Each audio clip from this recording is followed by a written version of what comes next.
তোমাদেরকে ছেড়ে দিলাম, কারণ আমার আল্লাহ যদি আমার সন্তানকে হেফাজত না করেন, তোমরা কেন দুনিয়ার সব মানুষ চেষ্টা করেও তাকে হেফাজত করতে পারবে না। আর যদি আল্লাহ হেফাজত করে, দুনিয়ার কেউ তাকে ক্ষতি করতে পারবে? এই জন্য একটি হাদিসের মধ্যে আসছে, নবীজি সাল্লাল্লাহু আলাইহি ওয়াসাল্লাম বলেন, দুনিয়ার মানুষ পুরো দুনিয়াবাসী যদি কারো উপকার করতে চায়, আর আল্লাহ যদি ওই ব্যক্তির ক্ষতি করতে চায়, পুরো দুনিয়ার মানুষগুলো ফেল হয়ে যাবে, আল্লাহই পাস করবে। আর দুনিয়ার সব মানুষ যদি কারো যদি উপকার করতে চায়, আর আল্লাহ যদি তার ক্ষতি করতে চায়, সব মানুষ শেষ হয়ে যাবে, আমার আল্লাহ তাই পরিগণিত হবে, আমার আল্লাহ তাই চাই হবে, আমার আল্লাহ যেটা চাইছেন সেটাই হবে। আমার আল্লাহ ডাক দিয়ে বলেন, ওয়া তাশাউনা ইল্লা আইয়াশা আল্লাহু রাব্বুল আলামিন। আল্লাহ বলেন, তোমরা যা চাও তাই হয় না, আমি আল্লাহ যা চাই তাই হয়। কি আল্লাহ যা চাই তাই হয় না, আমরা যা চাই তাই হয়? হ্যাঁ, আল্লাহ চাইলে হবে, আল্লাহ না চাইলে হবে না। শক্তি দিয়ে না, কখনো পারবেন না, কখনো পারবেন না। আমার আল্লাহ যদি না দেয়, আপনি পারবেন। এই জন্য আমাদের কিছু কথা বলার ব্যাপারে সাবধানতা অবলম্বন করা দরকার।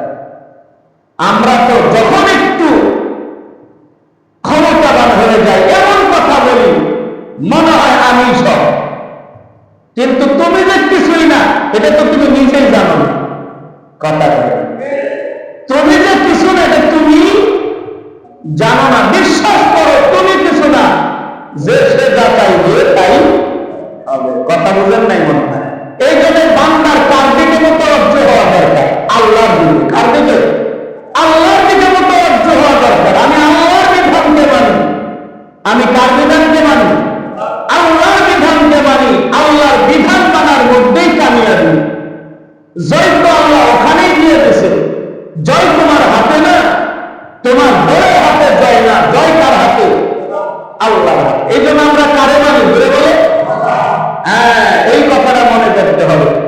আমরা শরীয়ত মানি। বলে বলেন কি মানি? শরীয়ত মানেন না কারা কারা? বলতে দেখি। শরীয়তে তো কি এটাই বুঝি না নাকি? শরীয়ত কাকে বলা হয়? শরীয়ত হলো আল্লাহ রাব্বুল আলামিন যত আইন কানুন বিধান দিয়েছেন, নবী যত আইন কানুন বিধান দিয়েছেন, সবগুলো পালন করা, এটার নাম হলো শরীয়ত। এটার নাম কি? শরীয়ত। আচ্ছা বলেন তো, আল্লাহ কোন কিছু এমন কিছু আছে যেগুলো বিধান দেয় নাই? এমন আছে? নাই। যত বিষয় আছে সব বিষয়ের উপর আল্লাহ কিছু। তাহলে আপনারা আমরা শরীয়ত মানি না? মানি না? কথাটা কেউ যদি বলে আমি শরিয়া আইনে বিশ্বাস করি না, আল্লাহ কসম, এটা মুসলমান হলে মুরতাদ হয়ে গেছে। কি হয়ে গেছে? মুরতাদ, কাফের হয়ে গেছে। কারণ শরীয়ত না মানার অর্থ হলো তুমি কোরআন হাদিস মানো না। কথা বোঝা নাই মনে হয়? কি মানো না? কোরআন হাদিস তুমি মানো না, মানে শরীয়ত মানো না, মানে কোরআন হাদিস মানো না। সুতরাং শরীয়ত মানতে হবে। শরীয়ত মানা ছাড়া মুসলমানের কোনো উপায় নাই। শরীয়ত মানতে হবে। শরীয়ত কি বুঝিয়ে দিলাম? কোরআন হাদিস, এগুলো কি শরীয়ত। আমরা অনেক সময় এমন কিছু শব্দ ব্যবহার করি, যে শব্দগুলো ব্যবহার করা খুব খারাপ বিষয়, খুব খারাপ বিষয়।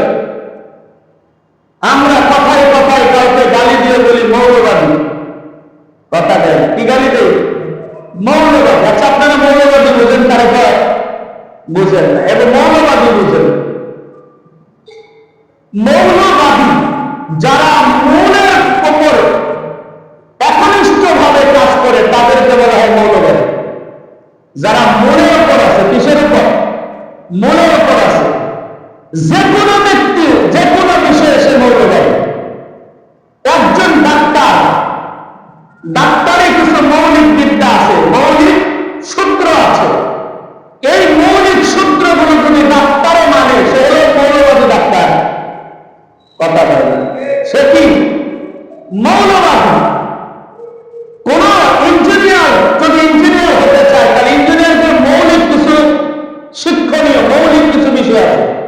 সেই মৌলিক বিষয়গুলো তাকে মানতে হবে, বিশ্বাস করতে হবে।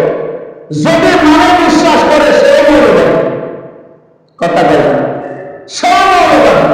একজন মুসলমানের তার কাছে মৌলিক বিষয় আছে, এই মৌলিক বিষয়গুলো যারা অন্তরে ধারণ করে, বিশ্বাস করে এবং এই মৌলিক বিষয়গুলো সে প্রকাশ্যে বলে, সে হল ইসলামী মৌলবাদী। কি মৌলবাদী? আমরা কি? আমরা সবাই ইসলামী। কথা বলে, কথা বলে, সবাই কি ইসলামী মৌলবাদী? কেউ হিন্দু ধর্মের মৌলিক নিয়ে যদি বিশ্বাস করে, এই মৌলিক জিনিসগুলো যদি পালন করে, তাকে বলা হবে হিন্দু মৌলবাদী। কথা বলে, কি মৌলবাদী? হিন্দু মৌলবাদী। কেউ যদি খ্রিস্টান ধর্মের মৌলিকত্বগুলোকে বিশ্বাস করে, তাকে বলা হবে খ্রিস্টান মৌলবাদী। বলেন কি? খ্রিস্টান মৌলবাদী। তো আমরা যারা ইসলামের মৌলিক জিনিসগুলো মানি, আমরা কি ইসলামী মৌলবাদী? বলেন বলেন বলেন, ইসলামী মৌলবাদী। আচ্ছা, আমাদের মূল কি? আমাদের মূল হলো কোরআন।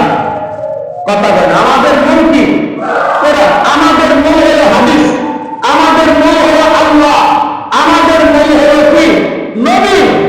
তাহলে আমরা এই মৌলিক বিষয়ের উপর বিশ্বাস করি। আপনারা বলেন পাবো না কয়জন? আরো জোরে কম, আরো জোরে কম। আমাদের আল্লাহ একজন, এটা হলো আমাদের মৌলিক বিশ্বাস। আমরা আল্লাহ ছাড়া আর কয়েকটি রব্বের শিকার। আমরা মুসলমান হয়েছি লা ইলাহা ইল্লাল্লাহ কইরা। লা ইলাহা ইল্লাল্লাহ মানে কি? আল্লাহ ছাড়া কোনো মাবুদ নেই। আমার আইনদাতা আল্লাহ ছাড়া কেউ নাই। আমার রিজিকদাতা আল্লাহ ছাড়া কেউ নাই। যত বিষয় আছে সব বিষয়ে আমি মূল হিসেবে তারে মানি, বলে আল্লাহ। না মানেন না আপনারা? মানে রাসূলকে নেতা মানতে হবে। রাসূল আমাদের নেতা, রাসূল আমাদের নবী, রাসূল আমাদের রাসূল, আল্লাহ প্রেরিত রাসূল। আমরা এটা বিশ্বাস করি না, করি না? তাহলে আমাদের মূল হলো আল্লাহ, মূল হলো নবী, মূল হলো কোরআন। কোরআনের কিছু মানে না, কিছু মানে না, সবটাই মানি। কথা বলেন, সবটাই মানি। তাহলে আমি মূল মানলাম, তাহলে আমি সব মৌলিক বিষয়গুলো মানতেছি এবং মৌলিক বিষয়গুলোকে আমি সবার মাঝে ছড়িয়ে দেওয়ার জন্য, সবার ভিতরে মৌলিকত্বে ঢুকানোর জন্য আমি কথা বলি, আমি কাজ করি। সুতরাং আমি একজন ইসলামী মৌলবাদী। কথা বলেন, আমি কি ইসলামী মৌলবাদী? আমাদের কিছু মুসলমান ভাইরা না জানার কারণে হুজুরদেরকে মৌলবাদী করে গালি দেয়। কথা বলেন, আর ভাই তুমিও তো মৌলবাদী। হুজুরদের কি আল্লাহ এক মানতে হবে, আর একজনের দুজন মানলে চলবে নাকি? না, একজনই মানতে হবে। তাহলে তুমিও মৌলবাদী। তো তুমি হুজুরদেরকে মৌলবাদী বলে গালি দাও কেন? তোমার শিক্ষার অভাব, তোমার ইতিহাস জানার অভাব। 1922 সাল 1822 সালে সর্বপ্রথম মৌলবাদী বলে গালি দেয় খ্রিস্টানদেরকে। খ্রিস্টানের পাদ্রীরা, ওরা একটা কনফারেন্সের ভিতরে ওরা বলতেছে তাওরাতে যা কিছু আছে সব আল্লাহ থেকে। কার থেকে? গডের থেকে, আল্লাহ থেকে। আরেকজন বলতেছে না, সব গডের থেকে না, কিছু কিছু আছে এগুলো আমাদের পক্ষ থেকে। একদম বলে না, আমাদের মৌল বিশ্বাস তাওরাতে এসেছে গডের পক্ষ থেকে, সুতরাং তাওরাতের সবকিছু সত্য, আমরা মেনে নিলাম। এই দল যখন মনের উপর মেনে নিল, অন্যান্য দলেরা তাদেরকে মৌলবাদী বলে গালি দেওয়া শুরু করলো। কি দিয়া? মৌলবাদী বলে গালি দেওয়া শুরু করলো। এই যে গালি যে দিছে, কারে দিছে? যে খ্রিস্টান বলে মনের উপর বিশ্বাস করে তাদেরকে মৌলবাদী বলে গালি দিল। দিছে গালি খ্রিস্টানদের, ওই গালি আস্তে আস্তে এখন হুজুরের মধ্যে আছে। কথা গাই না। সুতরাং মৌনের বিশ্বাস করবে যারা, তারাই কি বলে মৌলবাদী। আমরা ইসলামের মৌলিকত্বের উপর বিশ্বাস করি, সুতরাং আমি একজন ইসলামী। আপনি কি বলেন? বলেন বলেন, ইসলামী মৌলবাদী। এটা আমার বিশ্বাস, এটাই আমি সঠিক পথে আছি, এর বাইরে নাই। আরে